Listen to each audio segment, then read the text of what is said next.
Get ready for the morning rush. Quick wrap of your news and weather. We'll start with Chris Gilson. Hey guys, we're starting out dry this morning. Later on this afternoon, especially around lunchtime, we'll see the showers and thunderstorms on the increase across the northern mountains into the northeast and also around the western high terrain. For the drive home from work, we'll see the rain chances going back up and then more rain chances for the weekend. Crystal? And as you get ready to head out the door, we're following the day's top local stories. We start with Fernanda Lopez.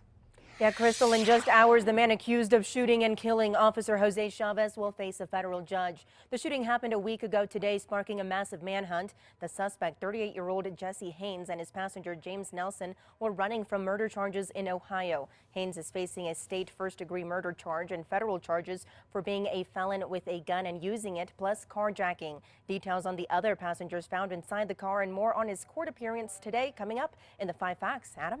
A former state-run charter school teacher is out of jail this morning facing child pornography charges. 30-year-old John Wornley used to be a teacher at the Albuquerque School of Excellence. Deputies searched Wornley's home and they say they found dozens of pornographic images of children. The PED tells us it will be going after his teaching license. Wornley bonded out of jail yesterday. On to overnight news. Bernalillo County deputies and SWAT swarmed a southwest Albuquerque neighborhood last night. They were called out to the neighborhood near Gibson and Unser around 11 o'clock. BCSO says it had a search warrant related to a homicide investigation. No one was arrested. No specifics on who they were looking for. Donald Trump is expected to tour flooded areas in Louisiana today. Speaking from North Carolina on Thursday, the Republican presidential candidate uncharacteristically expressed regret for some of the rhetoric he's used on the campaign trail. The latest polls show Trump trailing rival Hillary Clinton in some key battleground states.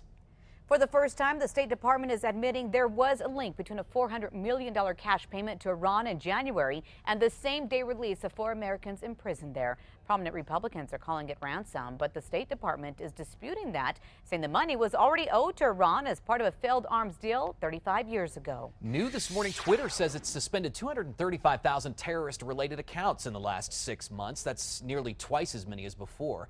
They've done it with spam filters and increased staffing that monitors that same service around the clock. New details this morning. U.S. Olympic swimmer James Fagan will pay about $10,000 today before leaving Brazil following the robbery scandal. 4 U.S. Olympic swimmers, including Ryan Lochte, say they were robbed at gunpoint in Rio. Authorities in Rio now say they lied. They also say the Olympians were drunk and vandalized a gas station, then made up the story to cover it up. Chris? Your Metro Threat Index for your Friday here in Albuquerque at a 3. We'll start out dry, and even your lunchtime hour will be dry, but then our showers and thunderstorm chances go back up for the drive home from work between 4 and 7 o'clock. We'll see the rain chances on the increase. Adam?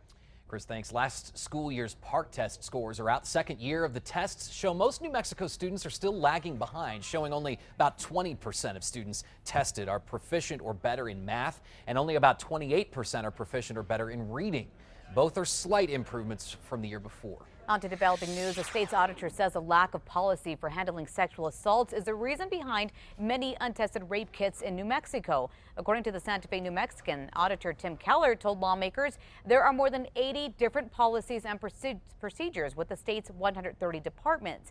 Keller plans to create some guidelines and best practices for agencies and lawmakers to take a look at later this year. A new survey reveals UNM students think the school's doing a good job preventing and responding to sexual assault. The survey asked questions about sexual activity, then broke down responses into specific types of sex and whether or not it was consensual. The survey was distributed last semester after a DOJ investigation found that the university failed to properly handle allegations of sexual assault. On to this developing story. UNM faculty and staff will soon undergo new training to make sure everyone on campus feels comfortable. Before the end of 2016, every single UNM faculty and staff member will be required to take the training. It focuses on identifying discrimination and how to avoid it. The same program is being used at other colleges across the country. Let's get a look at the traffic situation as you get ready to go this morning. We do have a road that's reduced to 1 lane at Cesar Chavez between Broadway Boulevard and 2nd Street due to road construction this morning. That's one trouble spot you may want to avoid. The rest of the area looks pretty clear this morning. We'll keep you posted. Sarah? Expect to see more lane and ramp closures this weekend starting tonight. You'll see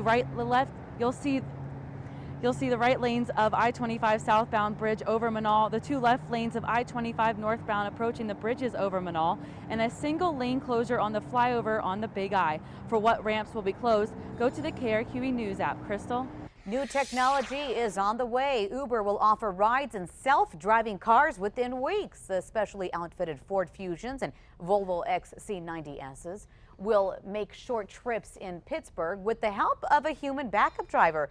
The rides will be free to anyone willing, and I say willing, to take them. Hey, look at this, a new way to get some sleep while traveling. Forget the neck pillow. How about what they're calling the head hammock? It's called a Nod Pod. And it was designed to recreate how you sleep in your bed with your head at a 90-degree angle. The Nod Pod costs about $30 on Kickstarter. I don't know if I'd buy that. Surprise your fellow passengers, but you at least get some sleep.